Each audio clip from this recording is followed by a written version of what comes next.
PharmaPhobic is powered by Achieve the Lifestyle, a company dedicated to helping you empower your health, redefine your lifestyle, and all for the health of it.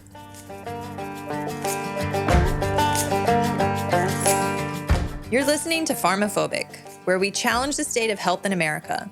I'm Janie, a physician assistant, and I've seen how healthcare keeps people dependent instead of truly healthy. And I'm Dan, a veteran turned fitness pro here to uncover the truth and explore simple and sustainable health solutions. From big pharma to big food, we're exposing the conflicts of interest keeping us sick and finding better ways to take back our health. No fluff, no gimmicks, just real talk, real solutions, and a little bit of fun along the way.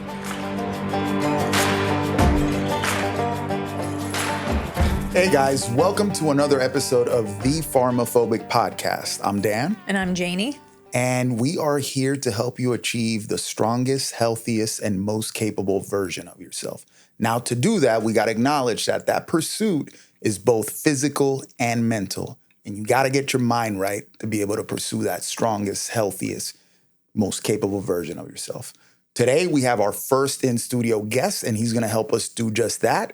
We have Mr. Nicholas Davenport on the podcast. Yay! Yeah, let's go. Welcome to PharmaPhobic, brother. Thanks for having me. Of course, we appreciate you having here. Now, every time, like I say, you're going to best describe what you do because you touch so many parts of that mental performance field that I think you should let these people know what it is exactly that you do. Yeah, I used to have a trouble describing it myself, but I guess simply put, it's taking different facets of mental performance from the mindset side of like, how do I process emotions in real time, my behaviors to manage stress and be able to do whatever performance, whether it be law enforcement, athletes, military, corporate wellness. So that section also go through the cognitive aspect of how do I take in this information, process it, put it into action, make sense of what I need to do. And then in the physical part of how to make goal-directed behaviors and movements, whether it be hitting a ball or firing a gun or just doing the day-to-day tasks that you need to do. So putting that all together as mind, body, one.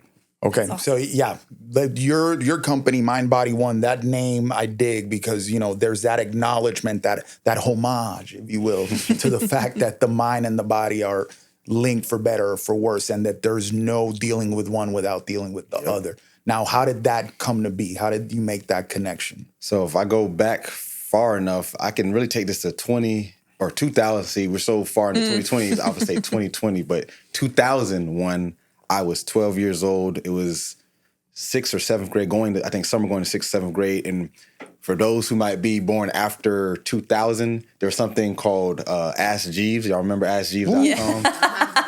So Google, I think, came out in like 02, 03. So this may be a year or two before Google. But basically, it was Google before Google. There's also Yahoo. So I used both of those. So I was about to say Google. See what I'm saying? Yeah. So I would go to Yahoo or Ask Jeeves, and I would type literal questions because I was a kid. I didn't know you didn't have to write verbatim a question. I was like, hey, Jeeves, how do I run faster? Hey, Jeeves, how do I jump higher? Hey, Jeeves, how to perform better under pressure? And this is a 12-year-old me. And the internet wasn't new, but it definitely wasn't to the level it is now. So I'm like finding these articles on exercise science, sports psychology, not realizing what I was reading. I'm reading these dense articles, not understanding probably 80% what I was reading. But what I did understand, I'll go in my backyard or my parents' garage and do weightlifting workouts, do plyometrics, which I didn't know what plyometrics was, but I was in the backyard doing bounds and single leg hops and depth jumps. So that summer, going from 6th to 7th grade, I ended up being one of the top sprinter and jumpers in Broward County in middle school. And then 8th grade, I won the championship, and I was runner-up in the 400. So I became like one of the top athletes. And y'all lived here long enough. South Florida is a very hard place to be. Bro, I was about to say, like, South Florida athletics is no punk, man. We got there's a lot of physical capability in South Florida, especially in track and field and that football and baseball. It's crazy down here. I played football, baseball, and track. So basically, I'm far removed from those days. So a lot of people don't even know that side of me, and I don't talk about it that much. So this is probably one of the few times I actually talked about it on like a podcast. But basically, that set the fire of indirectly the mental, the physical, learning these things. I would do like little research studies with my friends. I'll literally take one of my good friends and say, hey, let's go to the park. And I would measure their leg with a tape measure and kick a football and say, okay, you kicked it 20 yards, you kicked it 40 yards, you kicked it 15 yards. So maybe the length of your leg. Now, I didn't know this was not real research, but I was just having a thirst for doing stuff like this. I did it with pitching. So I was always trying to figure out how to perform better way back then, 12, 13, and all my friends would come to our house and we would lift weights. Now, mind you, at that point, my knowledge of it was very limited, obviously. I did maybe like 10 sets of 3 at like probably 85% volume, which I didn't know that was a thing, but for some reason, I just went outside of the typical back and buys, chest and tries, because I'm like, that's what bodybuilders do. So I'm looking at these magazines, I'm like, I'm not a bodybuilder. I'm trying to be the best track, football, baseball player. So that was really the birth of Mind Body One, technically. And funny enough, my application to Bethune-Cookman, I actually found that I did a YouTube video on this. I wrote a letter basically describing what would later become Mind Body One. It was saying, this is what I want to do. That was in 2007 when I graduated high school. And it was like, everything I said ended up becoming true. Wow. 10, 15 years later. So basically the foundation of it in that sense has been around since like 2001. But if you want to get to the literal sense, I would say around 2011 when I graduated college for psychology from Bethune-Cookman, my first inclination was go be a therapist, because all my professors were either therapists or researchers. And this is a problem with the industry in itself, that there's not a lot of light to all the other lanes you can go, which I indirectly started finding out. But I went to be a therapist, so I got a little bit of that clinical background. But out of a classmate named Nicole Smith, I haven't talked to her probably since then. This was 2012. She said, hey, you're a former athlete. I was a Division I athlete at Bethune, fizzled out. So I had my own mental barriers. I was, like I said, I was one of the top athletes in Broward County my whole high school. I was always in the mix, state champions in football, runner-up, state champion, qualifier in track. So it's like I'm always in the mix as an athlete, but for some reason I never won. I would always fall short, whether it was track or football. I've never actually gotten a championship, but I've been there individually as a track athlete and a football player. And then in college, I was one of the top jumpers in the state of Florida and went nowhere. I literally was jumping 3 feet shorter than I was in high school. Mind you, you're supposed to get better in college, but I gained weight in track. It was mostly muscle, but it was a little fat too. So I wasn't training as good because we didn't have the best facilities. So I just fizzled out. So mentally, I'm like, I could have used a sports psych or a performance mental coach back then. But anyway, Nicole, she's like, since you are an athlete and you love psychology, you should do sports psychology. I'm like, what's that? I literally had no idea. This is 2012, so it's not like it's a brand new field, but it just wasn't as popular as it is today. So I switched my major the next semester, and Nicole doesn't know this because we haven't talked since then. I think we stayed in touch maybe a few months after that, and I think she graduated, but she indirectly set me on this. So if matter of fact, I might go look her up on Facebook and just say thank you, because she set this fire. Because not saying if she didn't do that, I wouldn't have got to this point, but that definitely set the trail to start looking more into the mental side of physical performance, not just the how do you feel, the thoughts, because obviously there's a lane for clinical and there's definitely a need for that. So I'm not against that at all. But for me, it was like, how can I be in the action of making you perform physically, mentally? Because they, like you said, they're unified, but often each school of thought gets separated as an individual sector when they have to be used interchangeably. You know what's crazy? I got a parenthesis there that somebody just randomly pointed you in a direction, and then it's like just opens this whole worldview and this whole purpose and mission that you start following down. And she probably never even thought twice of it. She might be like, really? Yeah, she's probably like, you're an athlete, do this. Yeah, what about this? You know, and then walked off, and it's like, you're like, drop the bomb. That is crazy. That's why it's so important what you say to people, like on a tangent on the mindset, like what you say to people matters. Like, that's why I'm careful as possible. Obviously, I'm not perfect. I might say things that might make someone feel not the best. But I always think about, like, I teach at Kaiser, so I got students that listen to me. I got clients. I got organizations we work with. So you got to be mindful of what you say, and you never know how far that'll take you. So she indirectly took me to a whole different level. And if I never talk to her, see her again, I'm grateful for that. Yeah. That's crazy, man. I try to be mindful of that whenever I think of something, because we're just, social media. You see most of your friends, especially if they don't live locally, through that, right? And I just try to be mindful if I see something, one of my friends, and I'm like, I want to tell them, like, something I want to say to them to reinforce this, or I just try to make it a point to text them, call them, send them a voice memo to do that. So I try to be mindful, because you never know what impact what you say has. No, it's true. That's needed. So what are you doing now? Like, what's the evolution of Mind Body One? And like, if you had to summarize, it'd be like, hey, this is where I want this to go, and this is how we're helping people. Like, I know you're working with Broward Sheriffs, which is amazing initiative, and the fact that they're investing in that says a lot about that department. That's really cool, because they need it. A lot of these law enforcement things need it. First of all, what made you take that up, and then how do you see this thing carrying on? So the funny thing with the police department affiliation, my dad actually was a Broward Sheriff's deputy and sergeant up until 2001. So I've been around law enforcement. Matter of fact, I know I gave another story about my life, but I was born the last few weeks my dad was finishing the academy. So he tells me the story of the chief at then Deerfield Beach PD, which is now part of BSO. They got absorbed by BSO. But basically he was like, oh, your son's being born. So he had to pull him out of class.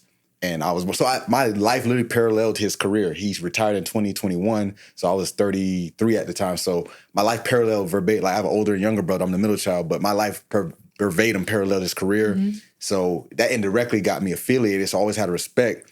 But also when this is a story for future entrepreneurs and any young and up-and-coming people in my field or any field to take note.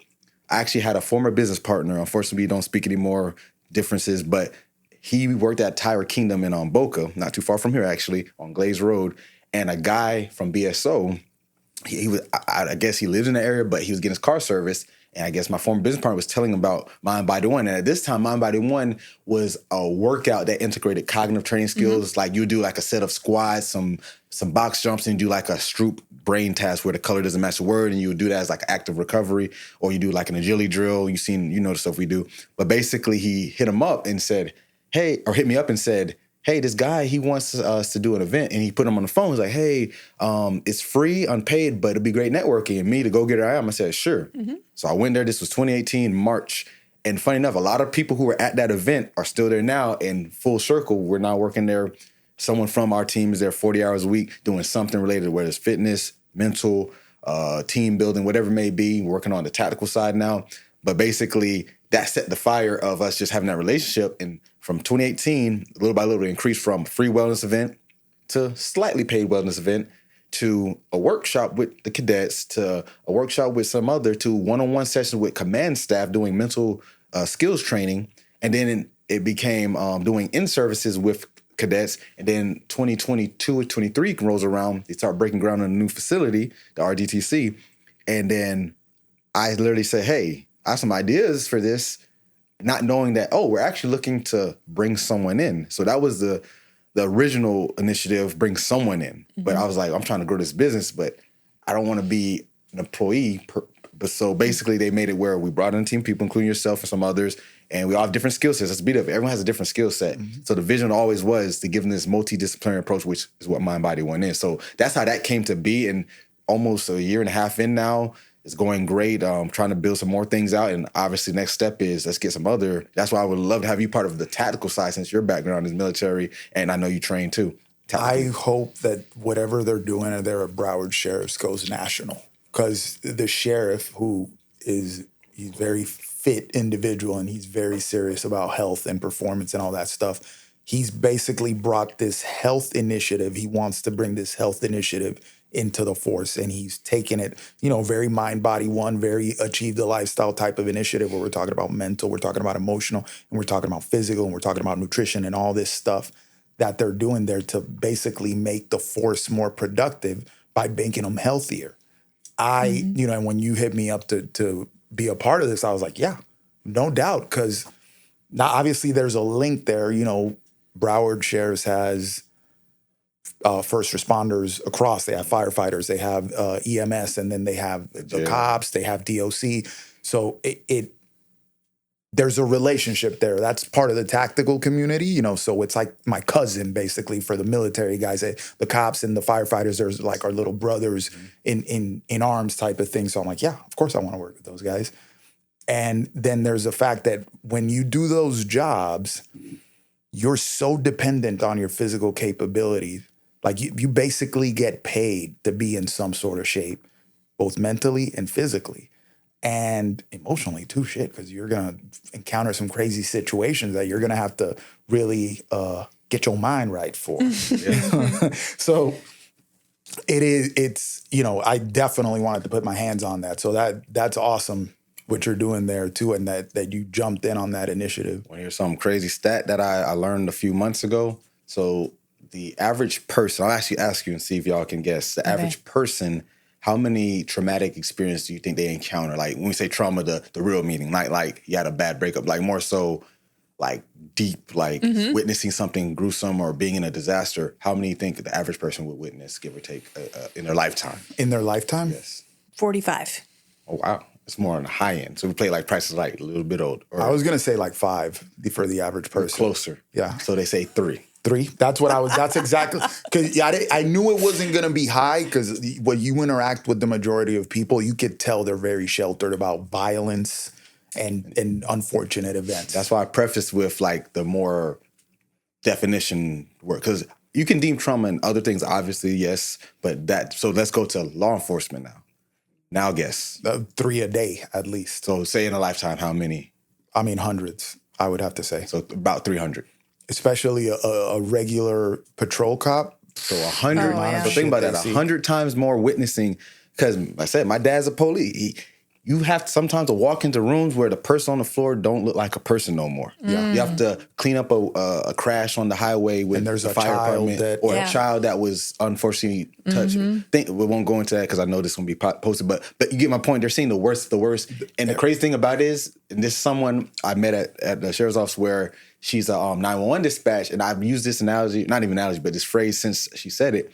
You're encountering, as a law enforcement, 911, firefight, whatever it is, you're encountering that person on the worst day of their life.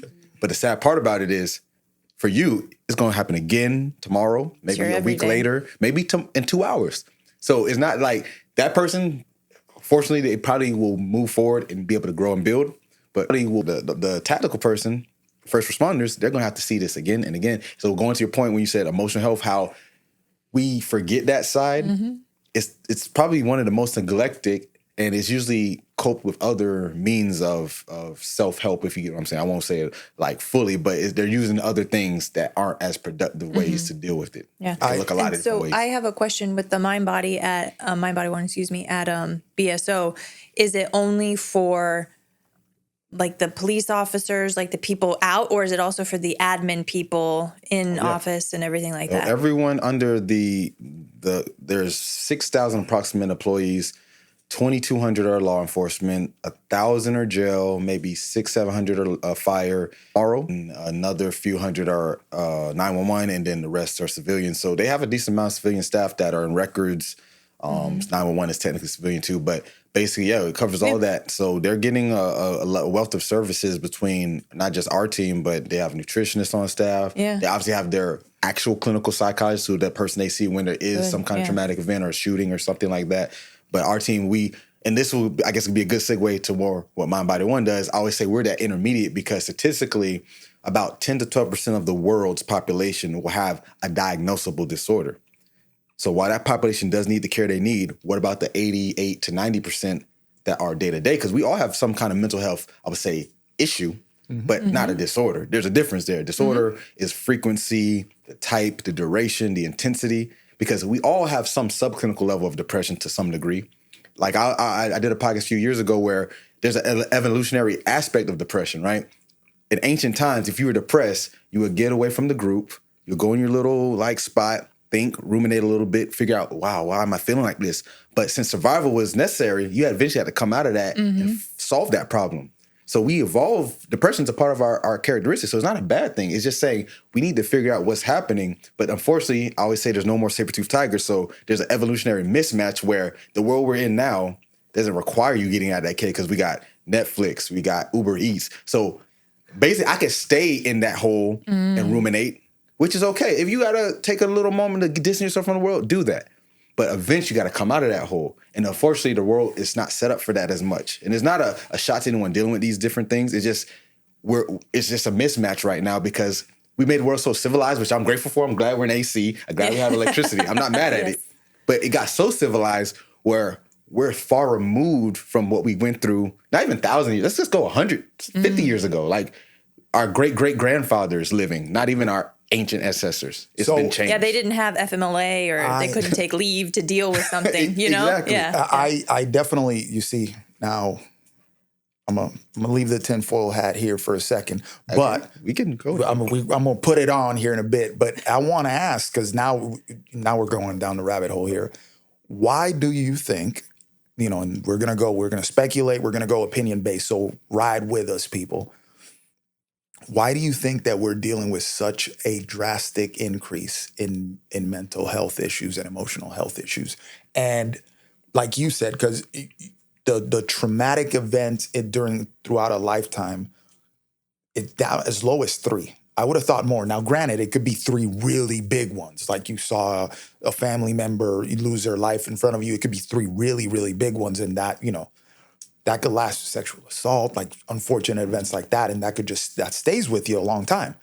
But when you look at it, there's very young people that are struggling with mental health illnesses and mental health issues. And it seems like that number is rising and rising and rising. And it's really becoming a problem. Suicides are going up. And you just go down the road. We have divorce rates, are higher than ever. And I would say people feel lonelier than ever, the loneliness epidemic. So in your opinion, why do you think this stuff is just going up? Yeah, so I have a double-edged sword to that answer, especially with the kids. So like I said, I teach at College University. Most of my students are between 18 and 23. And I actually sympathize with them a little bit. I'm a type of guy who I'll give you the tough love, but I also sympathize with you. So I would say their struggles are worse in a sense, to a different degree than our generation, or even if you go back 100 years ago when kids were cleaning chimneys and stuff. But everyone has a different struggle. But the reason their struggle is worse, I think, is because it's always going. Like, let's look at because I told you I'm a history lover. Let's look at history real quick. It's 2025. This generation's kids between, let's say, born after 2000, they had the internet and social media and iPads dictating their life. Let's go to our generation. It was video games. The generation for that, it was TV, like our parents.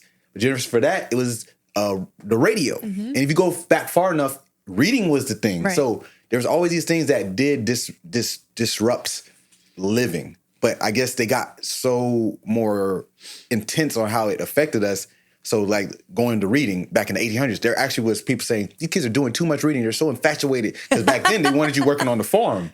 If you read in book, you can't be getting corn and shucking corn and all that stuff. Bro, you're right, but I just think it's so funny. You catch your kid with, what are these books? Get off these books. It sounds insane, right? But reading actually has a positive and productive outcome. Yeah, whereas now if you walk in and your kid has a book, like, yo, he's reading. You clap for them now. Yeah. But let's fast forward to 2025 where social media dictates our life in good ways and bad ways. Because like I said, you got to take the good with the bad. While it sucks that kids see these weird images of this is what fitness is, or this is what makeup and beauty is. And I think that's a disadvantage to these younger generations that we didn't have to go through. I never once looked at a celebrity and was like, I need to be like them. Right. Even as an athlete, I never looked at, like, I admired them. Don't get me wrong. Like, I saw an athlete that I admired. Oh, man, I need to train like him.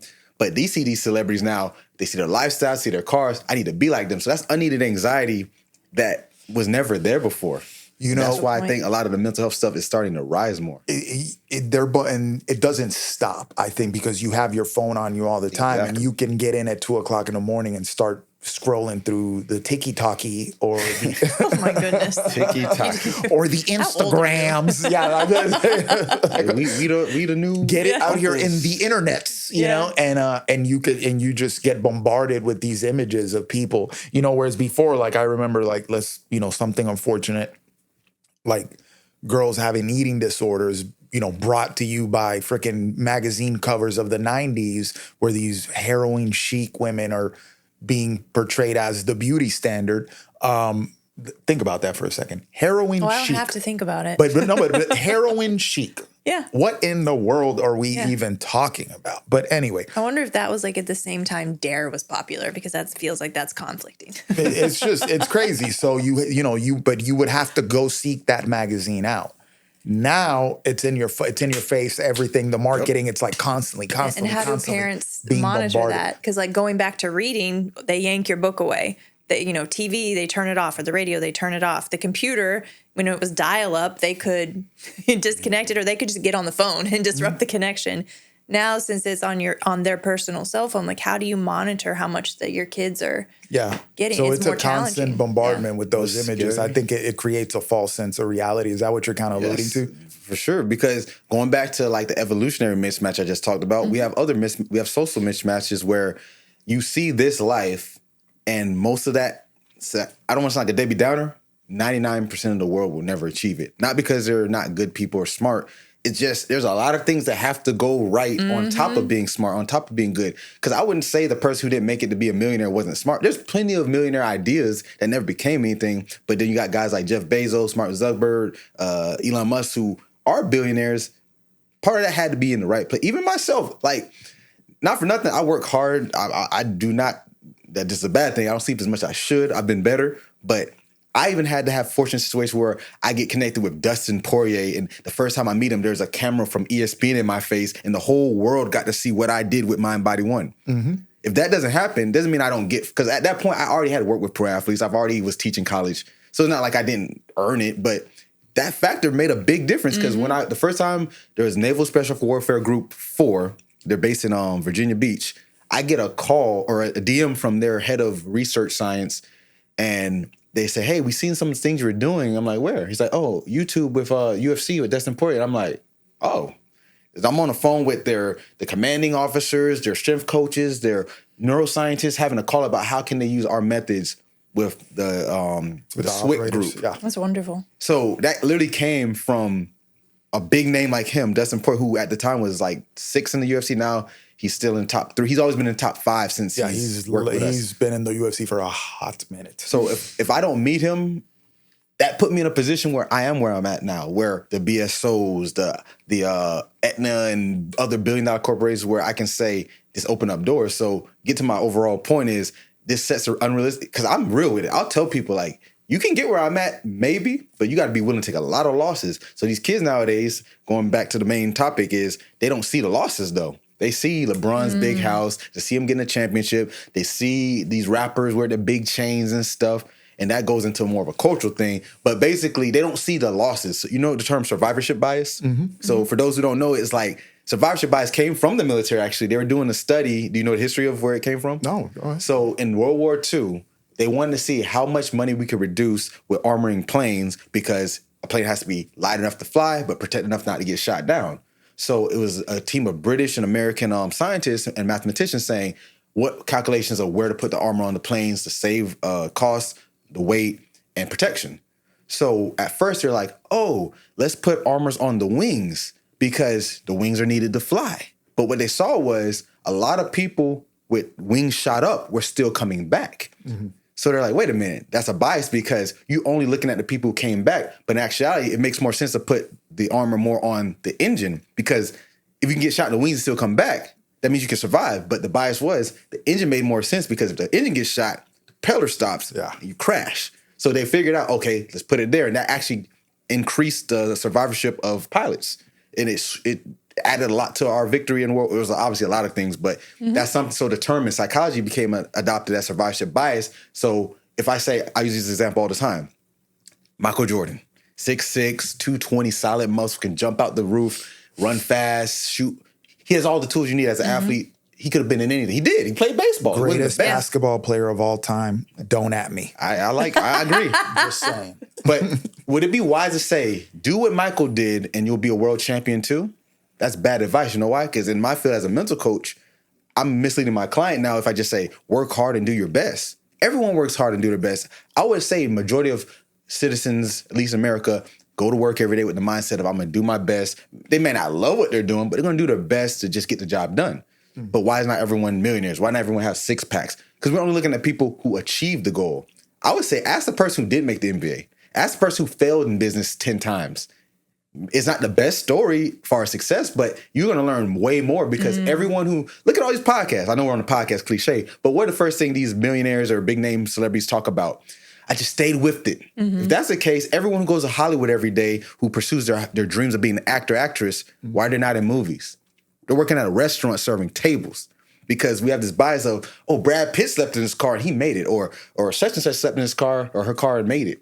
For every one of them, there's 10,000 that didn't. And that's where we get at in this world, where we only look at the winners, and this expectation is making us mentally, not ill, but just mentally drained, because going into the whole neuroscience of dopamine, and like your brain likes receptive of what's expected and what happens. The further that gap is, you talk about depression, a lot of times that influences depression. There's obviously a chemical aspect of depression, but there's also an expectation.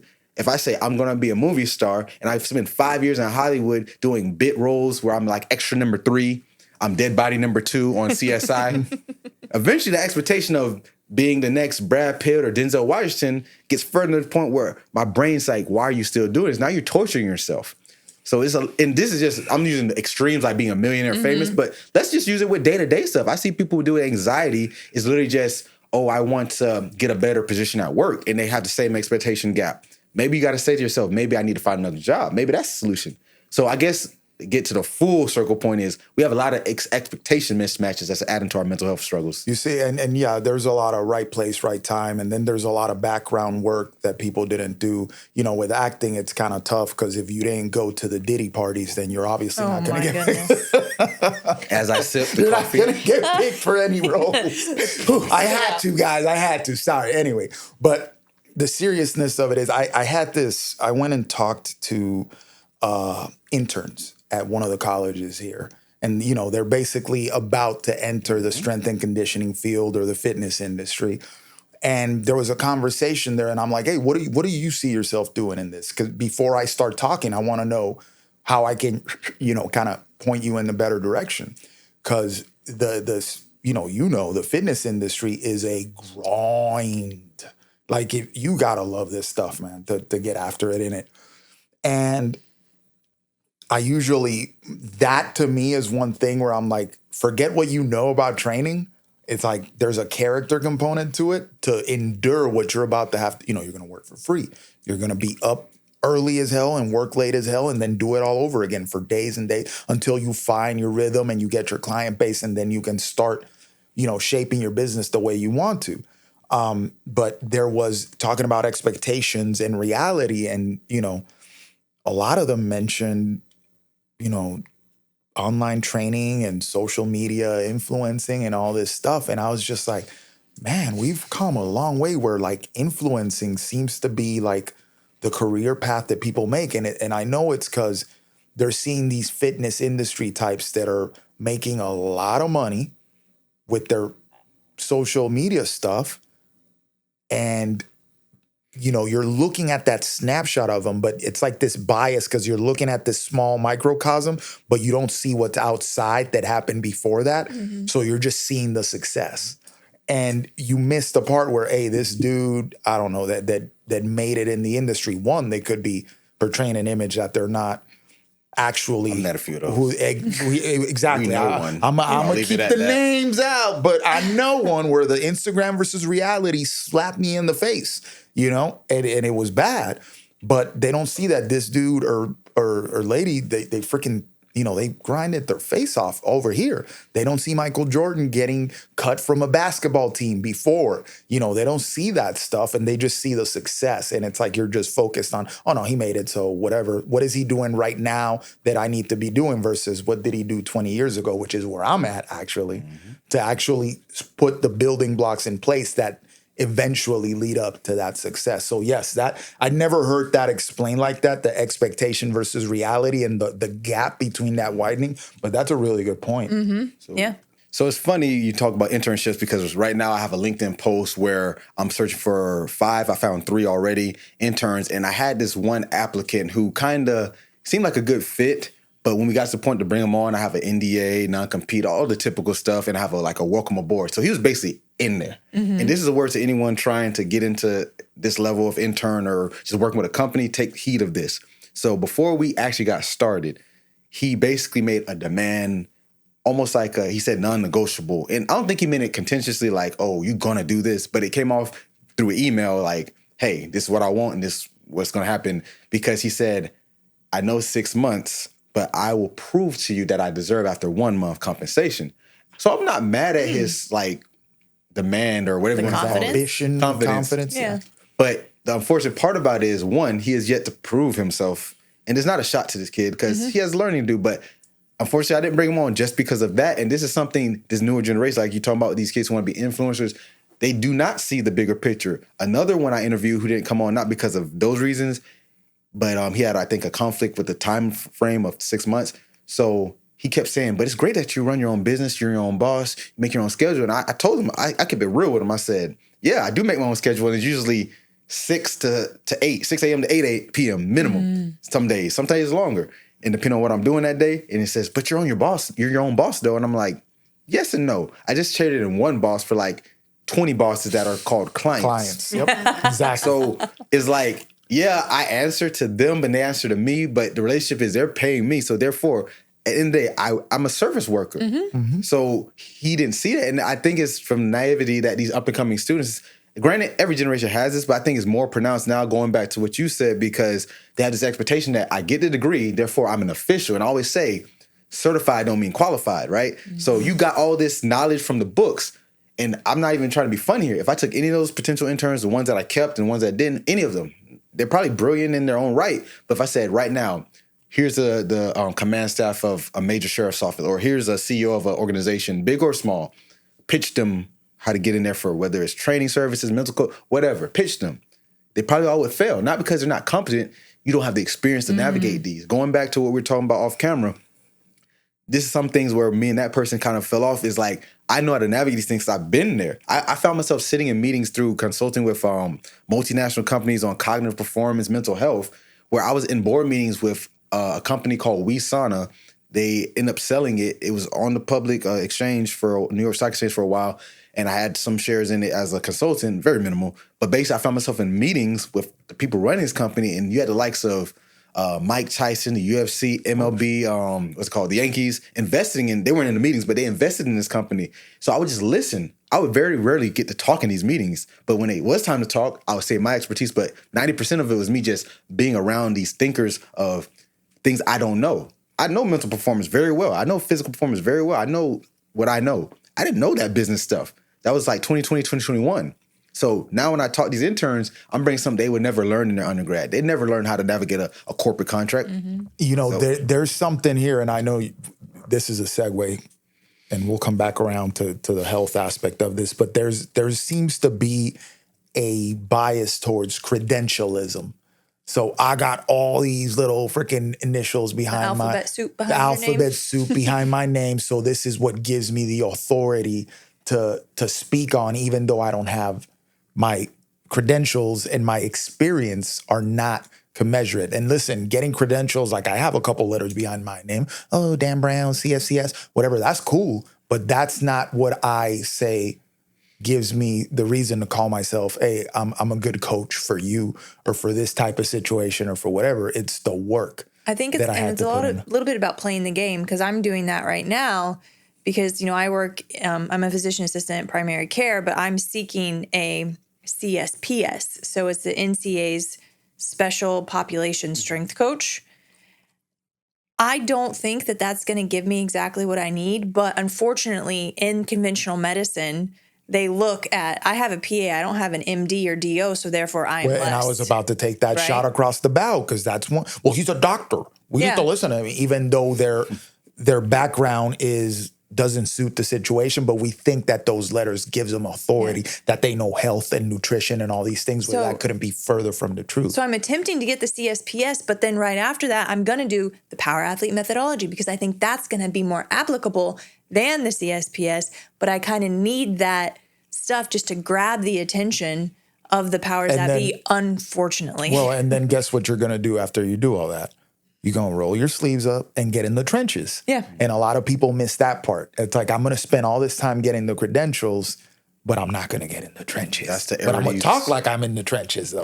But that's the error these up-and-coming students make. And I actually have a term for all of this. I call it the Slumdog Millionaire effect. So you ever seen that movie? Yes. So you get the premise. So basically, all the things that he added up made him knowledgeable. And they're like, you must be cheating. Like, no, he just had all these crazy life experience. So going to what you're saying, I know you've done it. I've done it. I just had all these. I was a strength coach. I was in school to be a clinical PsyD, a doctor of psychology.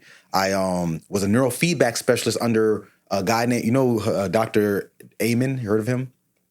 He's like a very well-known neuropsychologist. So basically, his underling, he taught me a lot of stuff about the neurofeedback, brain health, psychology. So it's like I got all these experience and I was a teacher in high school, middle school, now college. So it's like all these different things made me who I was. The credentials definitely made it purpose because I learned the foundations.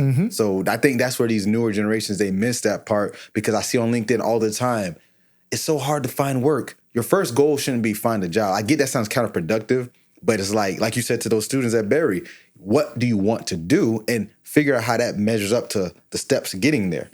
Because it's like reverse engineering. You just say you want a job. You can get a job anywhere. You go work at Target. You can go work at a school board. Find a job is not the problem. It's like you want to find a job where you enjoy it and it's in your field, which is hard in sports psychology, and just psychology in general is hard. And fitness is not hard, but it's easy, but easier than, I guess, psychology. But the threshold is lower, so it's more saturation. So they all have their problems, but these newer generations, they just don't see the need that, oh, I got to get this work where it's not going to be pretty, like say, roll up your sleeves. It ain't. It's going to be a lot of grunt work. I set up fields for Patrick Peterson. His dad had a camp. His name's Patrick as well. He's senior.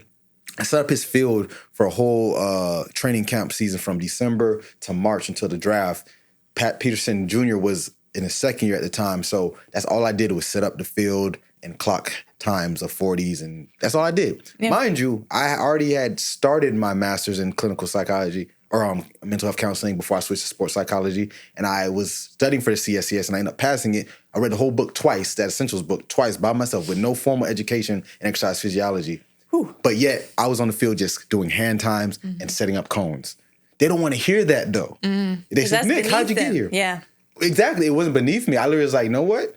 This guy, I'm not saying I was clout chasing, but obviously it makes sense to go with someone who has some rapport. Like I met Deion Sanders there. I met Chris Carter. Like all these big names are coming because we had some top picks going to the 2012 draft that year. So it's like, you got to be in that mix where you need to be around the people regardless if you're the one calling the shots. I always say they want their name on the door.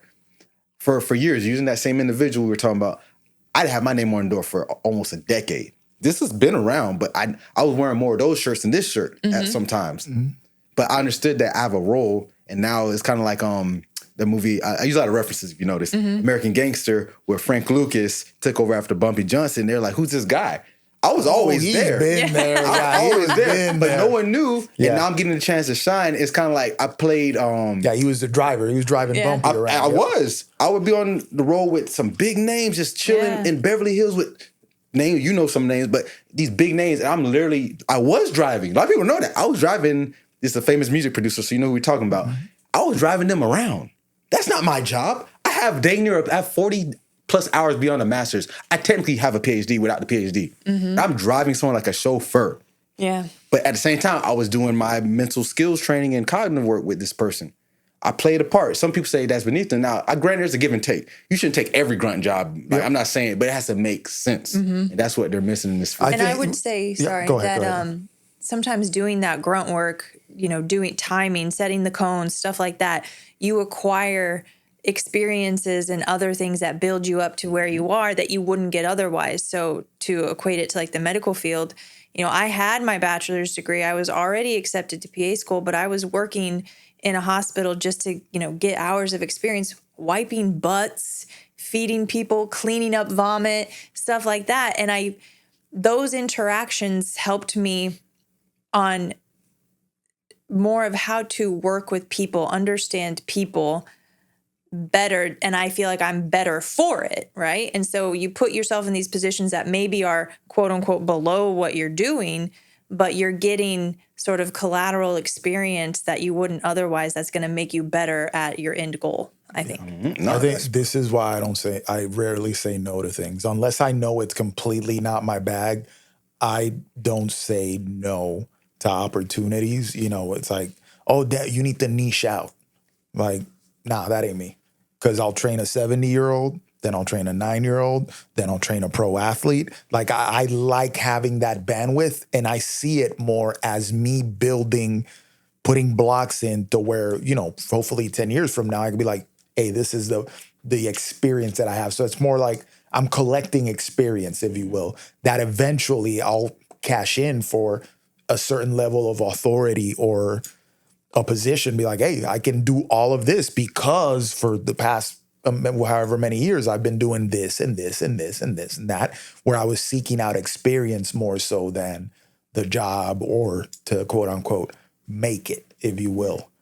There's Slumdog Millionaire. Yeah. So with this whole expectation versus reality thing that you see in the current generation, I know that you had mentioned to me about the disconnect between real life and real life experience in the mental health industry. So can you speak on that a little bit?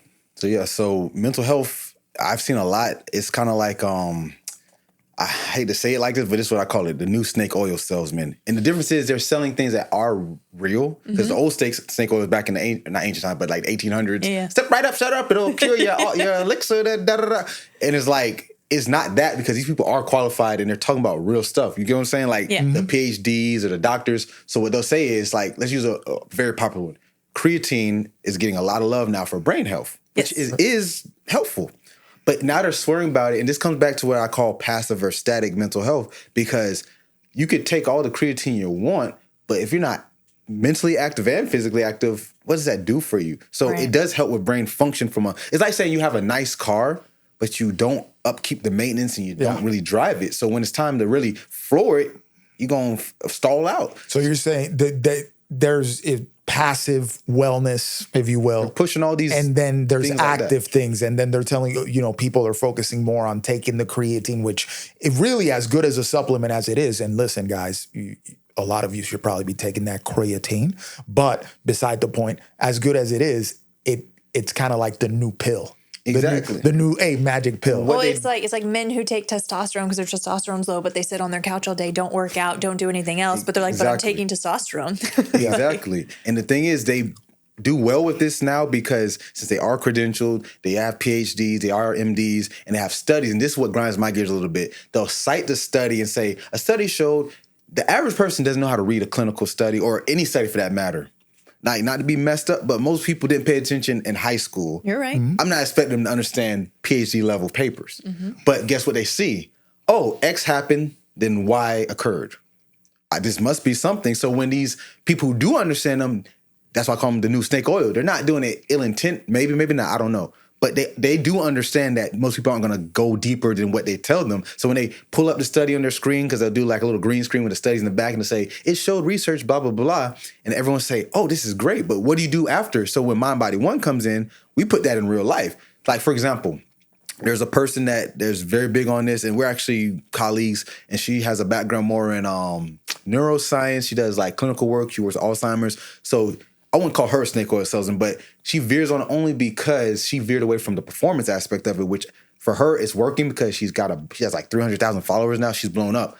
But me doing the more applied work is not as fun and pretty. So like, for example, I talked about a drill I did with the Zercher squat. That's extreme. I wouldn't just be like, hey, do this. So that was more of kind of for the gram, but it had relevance. But I'll do drills where it'll show like a cognitive task, like the Stroop effect is when the color doesn't match the word. So it'll say red written in green, blue written in red.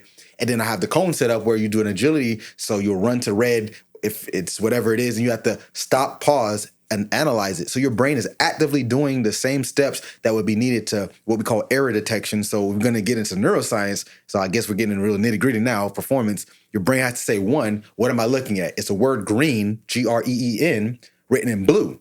So your brain automatically, it aligns and contextualizes words way easier than colors. Okay. So it's going to read green, but you got to stop yourself and say blue.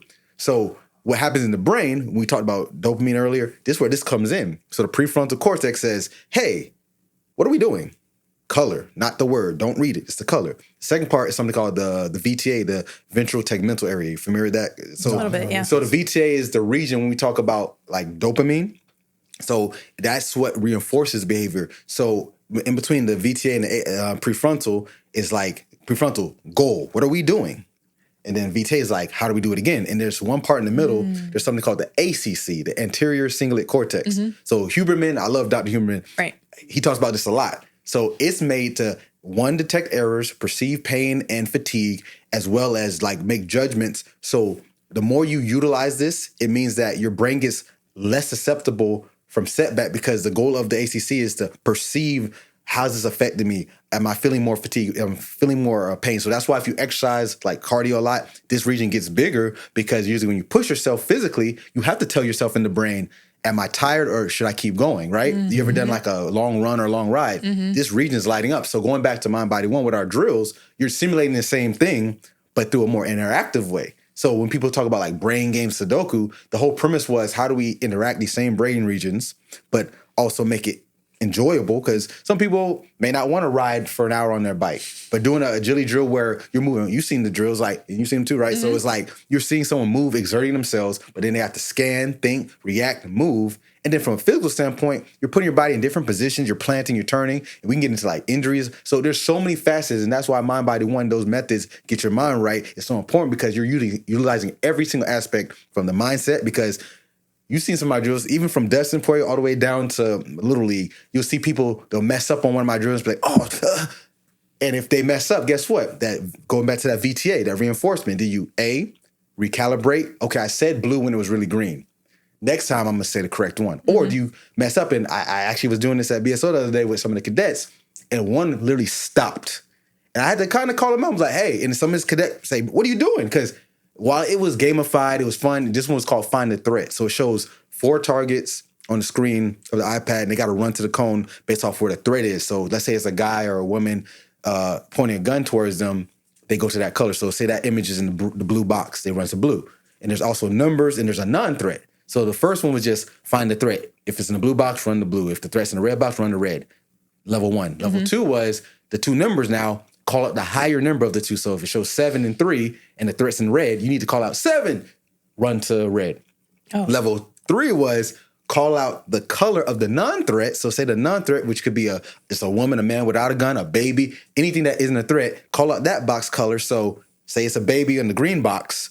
Green, highest number, 7, run to blue. So as it went up, guess what happened? More errors. So going back to that whole neuroscience, the prefrontal, planning out the goal, the ACC, detecting what should or shouldn't be there and keep going, and the VTA, reinforcement. So when that cadet stopped, what was he reinforcing? Give up. The difference for their job is giving up has dire consequences. Yes. Yeah, you don't come home. And they saw immediately the relevance of it because what happens? We got this, you got to relay visual and auditory information. And then you got to make a movement, a goal-directed behavior, not just goal-directed movement, but behavior. Because behavior, I always joke and say the most important, not most important, but one of the biggest technologies, and I always say to my class guests, and they'll say, fire this. I'm like, no, your hands. Because you go back to No More Saber-Tooth Tigers, right? These can do so many things, but if it comes to times for battle, they're weapons now. No other animal can do that. We're the only ones that our hands, our appendages can do multiple things. So that's why I say goal-directed behavior, because the movement directs the behavior, but the behavior could be applied to anything. So summarize, I know it was a lot, but that's why when people ask, what is this good for? They see it as a gamified fun thing. Great. But there's actually relevance that studies back up. So I'm not just saying research says great, but now let's do it in real time. Yeah, that's pretty mind-blowing. And it's funny, I was thinking, like, I've been trying to do this, and this is inspired by you, and probably you tell me if this is like, I'm simplifying what you do with your drills. But if, let's say I got to work out and I'm doing 20 seconds on the bike of intense sprint, and then I'm resting for 40 seconds, and I'm tallying the amount of calories, I try to do it without a calculator. So I'm adding every time I stop with a higher heart rate. I'm like trying to add, be like, okay, I'm at 37. Okay, that shit takes a while. It does. It's tough, but I'm trying to like train that aspect of like, okay, I'm under, I'm under exertion, but I'm trying to figure out a math problem, which is probably the 101 of what you do, because you got the colors and the stuff. And as you were saying it, I was thinking about it. Like if you told me to read the color of the letters, but the word says green, I was thinking about it. I was like, oh no, that'll get me. Right? I was having a brain fart just sitting here thinking about it, let alone if I had run up to the board and been like, oh, that's green. But the simplicity is actually better. I tell people, don't get too complex. Like, granted, my stuff is more complex to a degree because it's been over a decade of building. Like, back when I was working with like the Pat Peterson doing the NFL combine training, I was doing versions of this. Was tennis balls that had negative words and had tennis balls with positive words, and I have them sprint. So they'll be spread across the whole field, maybe 20 yards either direction. So let's say I'll say red, and the red cone's 20 yards to the left. They'll sprint, they'll pick it up, and it says lose. They got to sprint back to another cone, which is the negative pile, and then there's one with the positive pile. And that was what it was. That was 2012, so that was 13 years ago. So it was born out of that. I always joke and say, I didn't have the fancy stuff until probably 2017 is when I got that Fit Light system where it has reaction. And that's why I think when people come to me, because people now hit me up and say, can you help me utilize this stuff? I think it was a blessing that I didn't have all the fancy stuff because I had to create it myself. And I'm like, we're talking off camera, I like to create things. I'm a musician, I rap, I say, how can I make mental performance make sense beyond just the therapy side? Because my training was originally in that. So when I veered away, I'm like, I'll let them handle that. But Nick has his own method where it's everything. Like that anxiety song, even like that was therapeutic for me. I love writing music. I still write today. That was the first thing I put out publicly in almost more than a decade. for like 5 years, I was recording songs and putting them out to get a record deal. And I used to make songs for, you heard of T-Pain's label, Nappy Boy Records? Mm-hmm. So I got dreads. So funny enough, I fit this criteria. So I made 3 mixtapes with his DJ. Unfortunately, he was not just passed, he was killed in a stupid robbery. His name's Exclusive J, rest in peace. So I made 3 mixtapes under his label. And like, I wasn't signed to T-Pain or nothing like that, but it was like something I really took seriously. So when I started making music, I had a daughter, I was going to school, life events happened. Mm-hmm. It was hard for me because I wasn't making it no more. I had no outlet. So making that anxiety song was fun. I edited the video myself. People say, oh, you have an editor? Like, no, I did it all myself. I Google how to do, I put 3 of me and people are like, how'd you do that? It's like, you learn. And that's part of the Mind, Body, One method. Get your mind right. It's about learning and utilizing your mental skills to whatever capacities. So I was going to ask you, and that's very important because, you know, when we talk about long-term health, that process of learning new stuff plays a big part. Mm-hmm. You know, like people that age well, they seem to be working on skill-based hobbies. You've heard me say it before, where you're constantly, you know, you're learning something. It's golf, it's tennis, it's pickleball, it's jujitsu, it's whatever, where you're sitting there and focusing on how to use your body or learning a new skill, you know, woodwork, I don't freaking care. Whatever it is, that process of learning new stuff really plays a part in a long-term health. Is that what you were going for when you think about like, hey, I'm learning and I'm... That's a big pillar of like me personally, but also Mind, Body, One is like you have to, like, matter of fact, I'll use a study. So people love studies, right? So let me play the card. I'm the new steak oil now. But there was a study with some nuns. I forget what exactly state, but it was in like, I want to say New England area. So there was one particular nun, her name was Sister Bernadette. And this study was so prolific because she died around age 80-something, so she lived a pretty long life. But the biggest takeaway was when this study was all the nuns donated their brains to science to be studied. They found out that Sister Bernadette had full-blown Alzheimer's, but she had 0 symptoms. So guess what Sister Bernadette would regularly do? She would exercise by riding her bike around town because most nuns, like, they live a more modest life, right? Most clergy people. Like a crossword or something? Yeah, crossword. She did all that stuff. So going back to what you said, and they're nuns, so they did a lot of acts of service. That's a big part of the Catholic Church. Mm-hmm. So a lot of meditation, because prayer, meditation. So do you see how that inadvertently promotes what I do? So Sister Bernadette, her brain was riddled with the plaques and tangles that are associated with Alzheimer's. So by that logic, she should have had cognitive decline. She should have been, but she didn't. So this supports what you're just saying, that as we age, it's the guy who even discovered Alzheimer's, Alois Alzheimer's, he got laughed at. You want to hear something crazy? Maybe I was meant for this. His first presentation on Alzheimer's about a woman he studied was November 3rd, 1906. Now, I was born 1908, but I was born November 3rd. So coincidentally, the guy who discovered Alzheimer's, and my great-grandmother, who passed in 2015, she died with complications with Alzheimer's. So this stuff is very near and dear to me, and it feels like this is what I was meant to do, because there's more than one way to skin a cat. And for the last century, basically, mental health is leaned heavily to just therapeutic.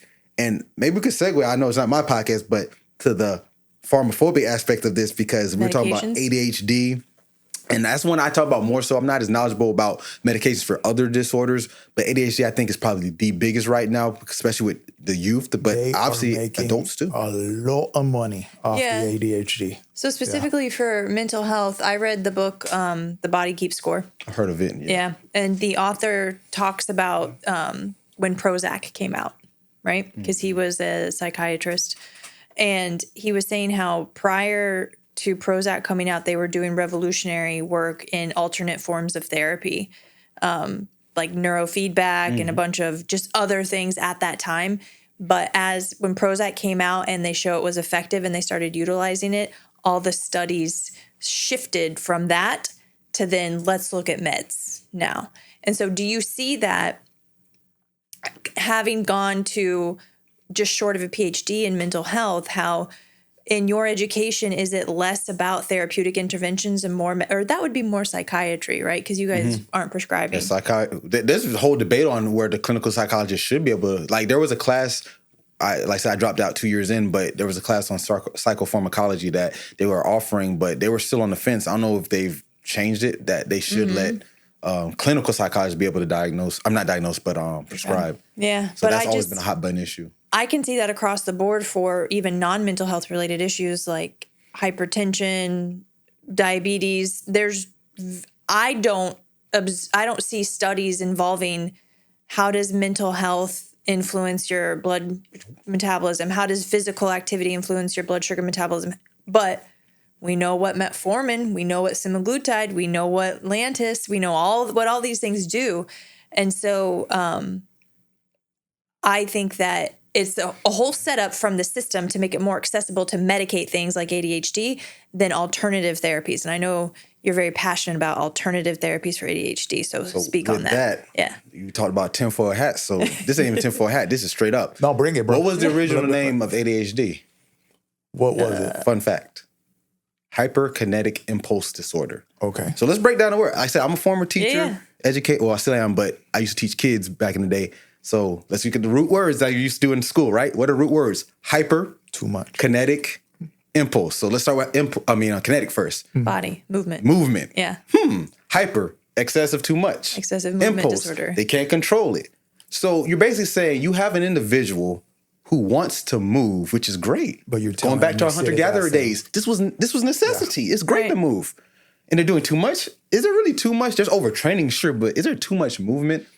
And then impulse, meaning it's uncontrolled. So if that's the case, going off the root word of ADHD, because that sounds more medical, like attention deficit hyperactivity disorder. It sounds more medical, right? Hyperkinetic, impulsive. It's just a bunch of words, right? So let's look at the root word. If this person's moving too much, they have trouble controlling it.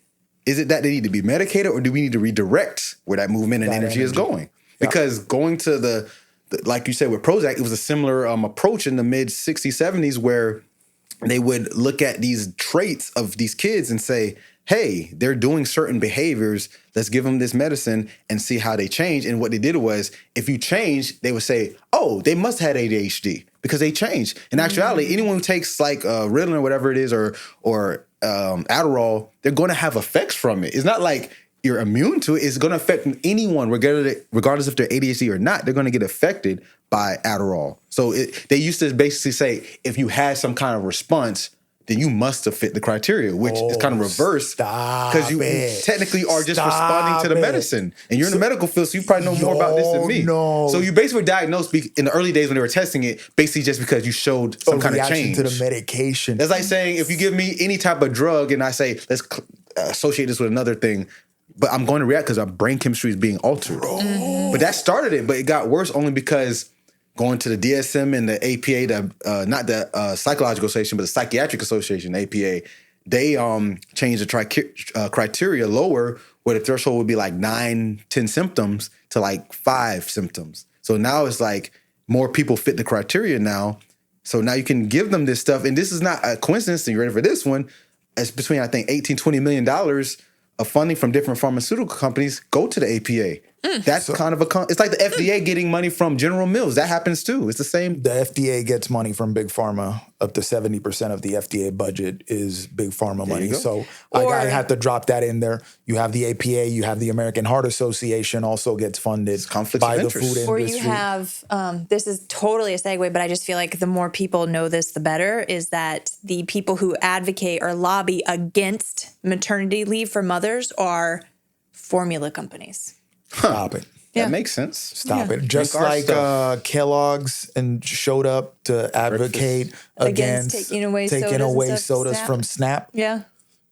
Yeah. No, it wasn't Kellogg's. It was the American Beverage Association and the AHA. Yeah. What's hilarious about Kellogg's, the guy was like a super like health freak. He didn't even eat meat. Like, it's funny how his brand got turned into what it is, but he had he's considered like the grandfather of veganism. Well, I guess I think because the guy, it was a Seventh-day Adventist. Yes. I thought that was General Mills. No, this is Kellogg's. Seventh-day Adventists. The Seventh-day Adventists tend to not eat meat, and he believed that meat made the graham cracker.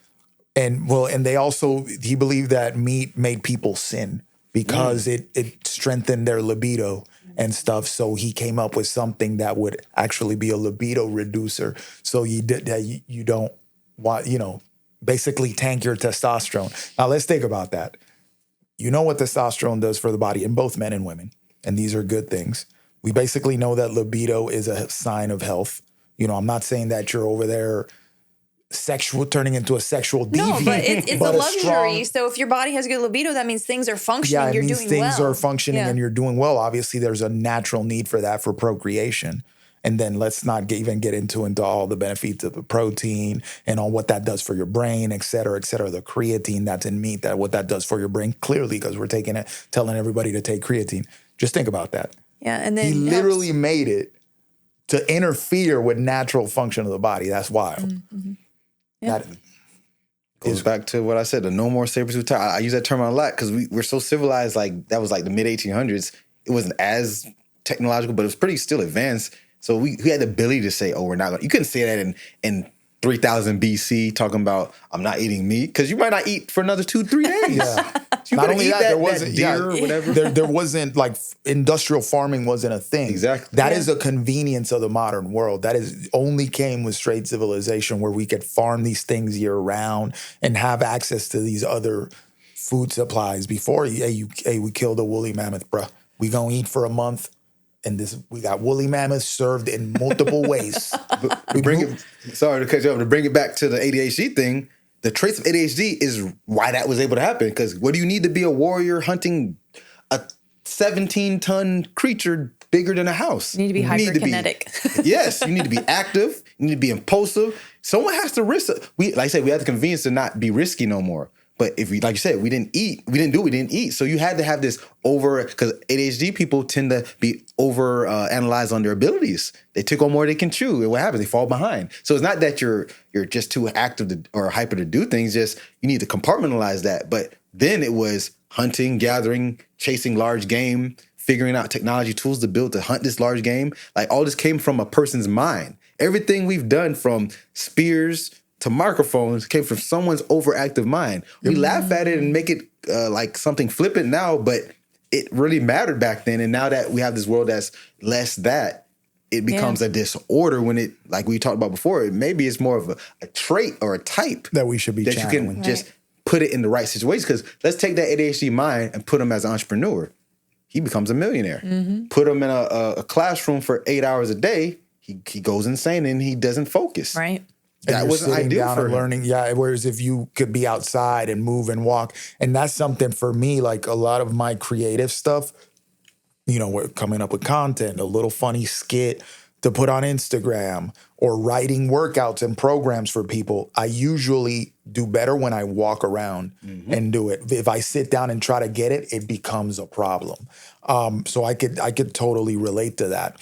And going back to all that, so it seems like the construct that the box that we're trying to fit people into is the problem. It's not the actual disorder, quote unquote. It's kind of like what you said earlier about oral learning. Like I've never heard that phrase, but I get what it is because like I said, I love music. But if you go with someone's intelligence just off of the crystallized knowledge of, do you know this phrase or this word or vocabulary versus how are you able to figure out situations? That's why the term working memory. Mm-hmm. So this is very popular in the cognitive space because working memory is more so your capacity to take information, utilize it in real time, and do something to solve a problem. They say that's a way better predictor of intelligence than IQ because, like, in fact, I use sports because they're always the easiest analogies. The Wonderlic test, this is basically like an IQ test that NFL used for like 30, 40 years, since like the early 80s. They gotten rid of it because what it was, you have 50 questions and you have about 10, maybe 12 minutes, I think, to finish it all or as much as you can. And you don't get penalized. You only get points for correct answer. So that means if you answer all 50 and you get 20 wrong, your score is just 30. So it's no harm. Mm-hmm. So basically the goal is just try to finish it and do the best you can. But they're like word problems. Like you have 10 feet of rope. John has 3 feet of rope. If you cut 2 inches off his rope, add it to John's rope and then take stuff like that. And what they saw was you get these super high scores, 45 like quarterbacks, and you would think that'd be the best predictor because they have to do a lot of thinking. Mm-hmm. What they found was most of the quarterbacks who were getting like 40s and 50s, which is 50 is a perfect score. So a lot of quarterbacks were getting 30s, 40s, which is very good. Dan Marino got a 13 or 12 or something like that. And then there was a guy named Ryan Fitzpatrick who's more recent. He played for the Dolphins, a few other teams, and he had he's from Harvard. He had a 50. Mm-hmm. He was a journeyman now. He didn't have a horrible career. He played, I think, for at least a decade. Great. But he was no Dan Marino. Mm-hmm. And then there's some people who tested literally at what you would call like a ESC level of scores. And you can say, oh, he's going to be a horrible pick. But guess what? They were the top picks and they made $1 million, had a great career. So they start seeing like this didn't really predict anything. So now they're moving more to like more applicable cognitive tests. Like it'll show like an image of something from your sport and you got to calculate in real time. If it's a pitch from a baseball or a football, you have to tell them, okay, you saw 8 footballs on the screen, 2 are red, 5 are blue. What was the ones that were blue? So it's still not there yet, in my opinion, but it's getting closer because the Wonderlic test just tells you, can you answer questions quickly and under pressure, which I get the logic, but there's a lot of like knowledge that you would have to have relevant to those types of questions rather than do I take in information? Because the one I described with like the flashing football images, that's taking information in real time and figuring things out, which is more practical to a performer. Now, you know, and going back to that ADHD thing, and you tell me your opinion, are we, because you always get, when we talk about autism, ADHD, mental health disorders, things like that, we always get we're just getting better at diagnosing it. That's why it's more prevalent. And I feel like that's a cop-out. There's something going on. I mean, you know, I'm 42. I'm going to be 42 here in a couple days. I see, when I was growing up, I remember having one friend who was on the Ritalin for ADHD, and he was a little bit all over the place. But that thing it just like the switch that he would flip when he would take that stuff was almost scary. Thinking back to it now, I'm like, man, he's a completely different person when he pops that pill.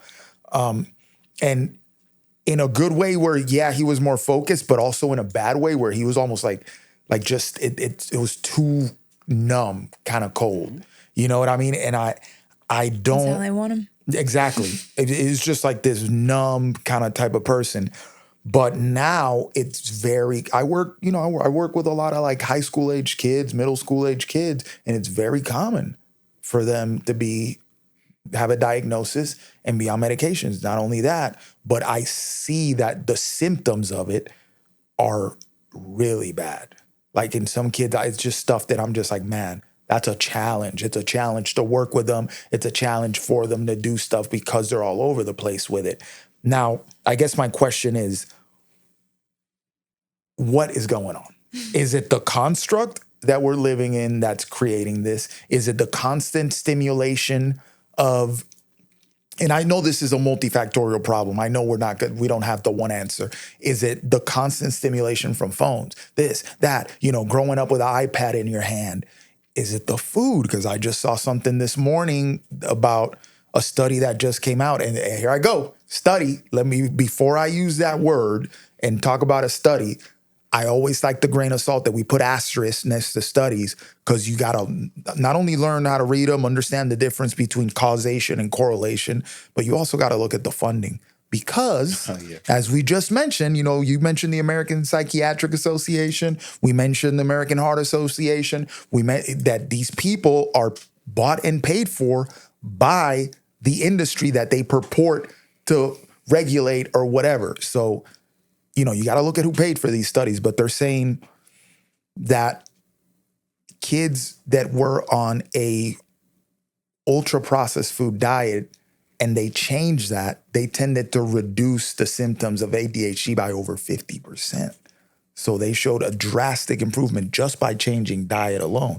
Now imagine if you take that and then you change the construct as well as how they're learning and all this stuff, where could we end up? But anyway, all that to say, what do you think is contributing to this rise that we know better than to say, oh, we're just better at diagnosing?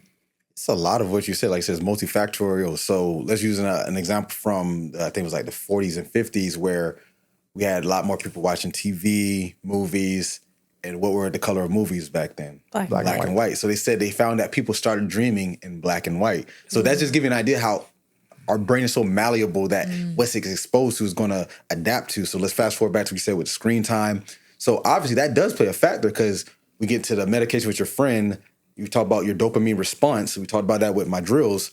That response can get lessened and lessened, and that's why they become more lethargic or less interactive, because now their brain's not demanding that need as they wanted, but now it gets to a point where it works too well because it goes either direction. That's why drug addicts, it's the same process as a person who achieves a very positive goal and a person who's a drug addict. It's the same system. It's just you went one way on this side and one way on that side. So it's a lot of that we're reinforcing behaviors that that coincide with how our brain adapts. Now, from the food part, we all know now more than ever, like it's still being researched, but there's receptors that affect our brain and our gut. And so gut health is going to make a difference if the food you're eating now is not from real things, or if it is from real things, it's been added other things that's going to manipulate the chemistry that's going to affect your brain. Because when we talk about going back to the serotonin, all these neurochemicals affect our mood, affect our processing, affect our cognition.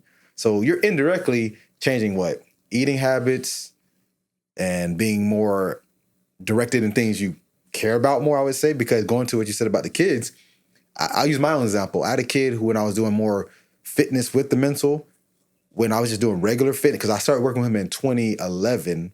So that's before I started getting to this point. So it was just more general fitness. But when I started bringing in the drills, the iPad reaction drills, guess what he started doing? He's diagnosed ADHD. He used the medicine. He experienced all the things you're describing. He started actually, I don't say he cared more, but he was more involved. So is it that they're not getting what they need or they're getting too much what they don't need? Yes. But also, are we putting them in situations where they can actually thrive? And that's what, when we say, are they diagnosing too much? It's one of those cases I think is you're only going to find what you're looking for, right? If you're looking for trouble, you're going to find it. Like, it goes back to the symptoms. If I say impulsive behavior, short-term memory issues, working memory issues, hyperactive movement, hyperfocus, compulsions, like if I check enough of these off, then everyone's ADHD to some degree. But guess what? The thresholds just are getting more lowered.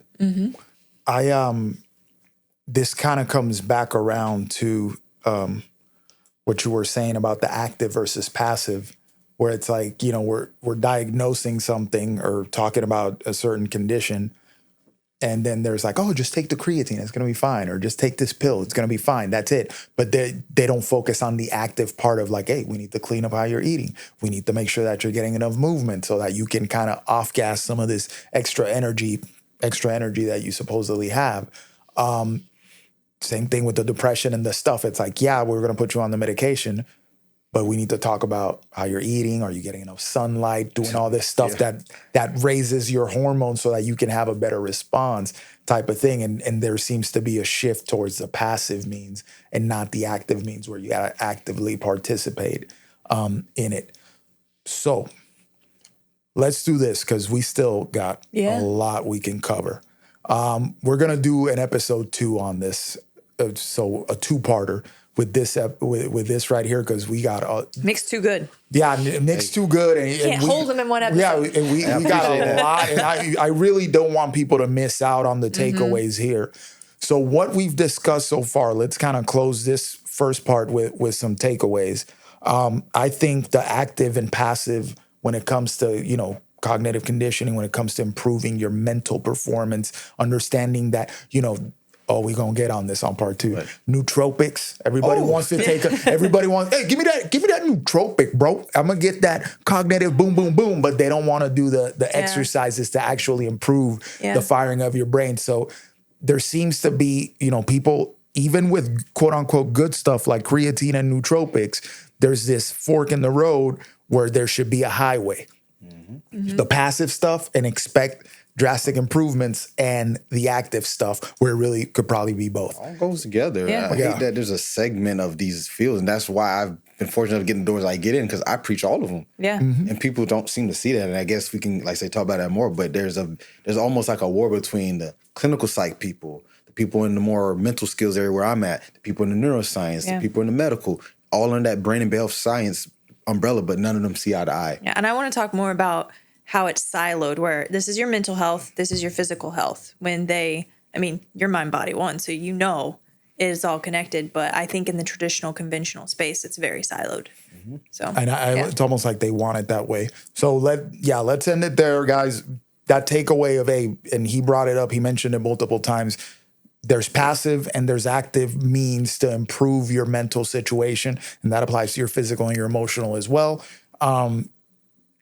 You think of it as a fork in the road when really they should be up the same path. I think ruminate on that, and we'll come back on that next episode and carry on with this conversation. Yeah, thank you. Yep.